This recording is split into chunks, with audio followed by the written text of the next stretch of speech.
Side में चलो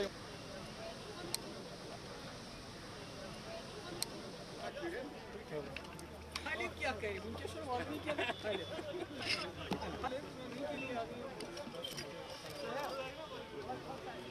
आइए ना प्लीज आप लोग 18 साल की ज़िंदगी में मौत को गले लगाएं। मेरे ख्याल में ये इस्लाम भी इसकी इजाज़त नहीं देता है। तो मेरी गुजारिश है ख़ासकर अपनी जो हमारी मुल्क की जो हुकूमत है उनसे भी कि ये हमारे अपने बच्चे हैं जो रोज़ मारे जा रहे हैं, कोई रास्ता निकालिए इस खून खराबे।